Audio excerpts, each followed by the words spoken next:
Hey guys, it's me again. It's Erica back with another YouTube video, and for today's video I wanted to show you guys the recipe that I like to use when I make mac and cheese for Thanksgiving and Christmas.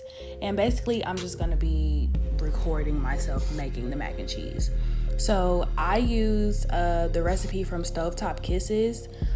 She actually has 2 mac and cheese recipes on there now, and I'll explain to you why in a second. But the creator's name, the cook's name, the chef's name, her name is Danny, and she's really that girl when it comes to cooking, period, especially like soul food, southern cooking. Like, she can really be trusted when it comes to recipes, especially mac and cheese. So this picture that you see right here, this is actually her first mac and cheese video that she made. And it's actually like her family recipe, her mom's recipe, but she did, I think, make some tweaks to it for the sake of the video. However, she had to come and remake the video, actually giving us the authentic recipe, which is this video right here. And I'm gonna leave her channel and the links to these videos in the description. But the reason she had to make this second video was because her first mac and cheese video basically got stolen. So there's this girl on TikTok, and she made mac and cheese, and she used Danny's recipe verbatim, but she was saying that it was her grandma's recipe. But she was lying. It was clear that she was lying because, like, it was verbatim. Either she lying or her grandma lying. But anyways, we don't do that fraudulent ooh, I almost cussed. We don't do that fraudulent stuff around here, you feel me? And I just wanted you guys to see the face of a liar and a thief. This is old girl who took credit, or her grandma took credit for a mac and cheese recipe that ain't hers. So yeah. You're fraud! Okay, so now let's actually get into the video.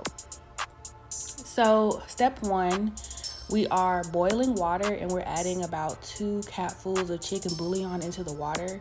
Her first mac and cheese recipe, she actually just boils chicken stock, and what this does, it just adds flavor to the noodles. And I also added some olive oil and stuff in there so the noodles won't stick.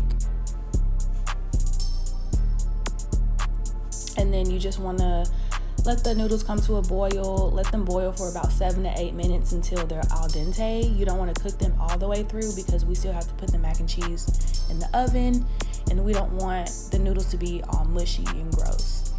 And then once you finish that, just strain the noodles. Be really careful because the noodles will be hot, and I kind of burned myself when I picked up that bowl. All right, so now what is this? Step 3, we're buttering the pan. And just to make sure that the mac and cheese doesn't get stuck to the pan, you know, we want clean slices, you feel me?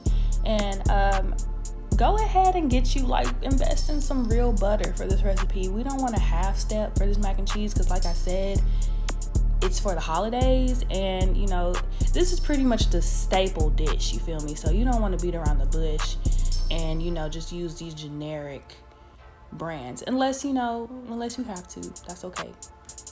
But so now I'm making the custard, and in the custard we're adding half and half sour cream and 2 eggs.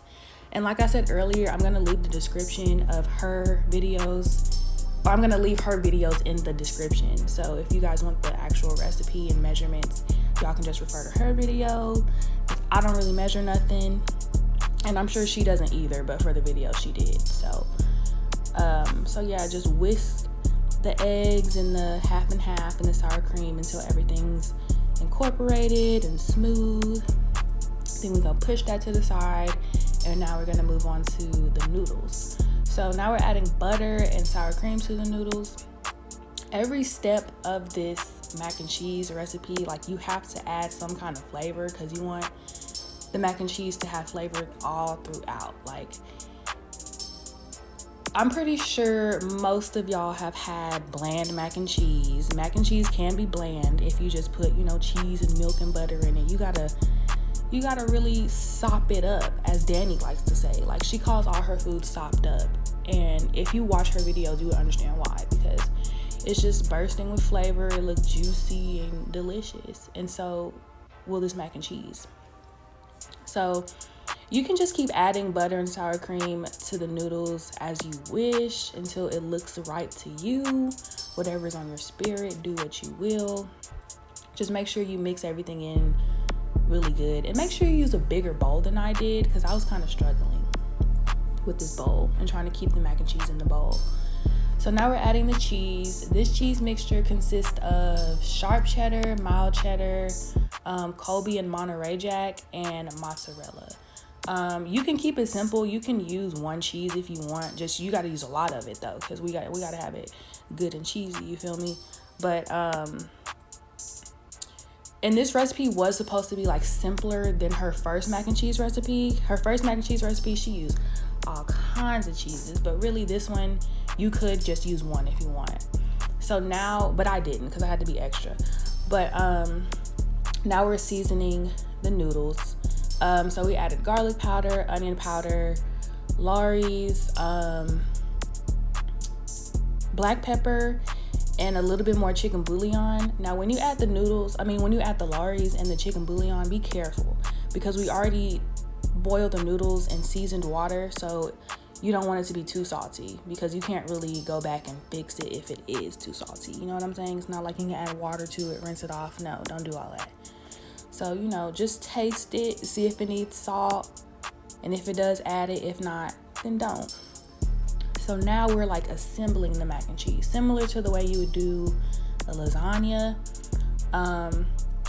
So I'm just putting a layer of the noodles down, and then once that's complete, we're gonna add the custard, and be generous with the custard. Actually, no, we're adding the cheese first, and then we're gonna add the custard. And just make sure, you get the cheese everywhere. Make it look pretty, make it look cute.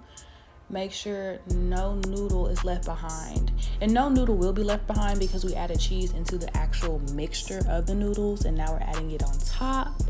And now we're going in with our custard to make it all creamy and sopped up, as Danny likes to say.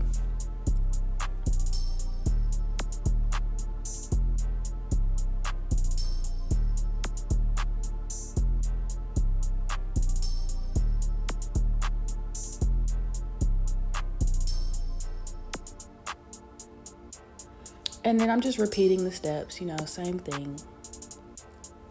Just a second layer.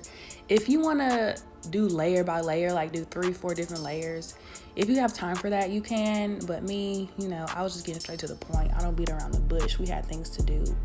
So now we're just adding our final layer of cheese. Make sure it's spread out evenly. Make sure it looks cute and cheesy and delicious and ooey and gooey. And then once you do that, you're gonna sprinkle some paprika on top to give the mac and cheese some color. Once it comes out of the oven, it really doesn't add any flavor. It just makes it look good and toasty and all that stuff. And I actually did record myself putting the mac and cheese in the oven, but I forgot to put my wig on, so I had to cut that part out, you feel me? Because my cornrows, they weren't really giving.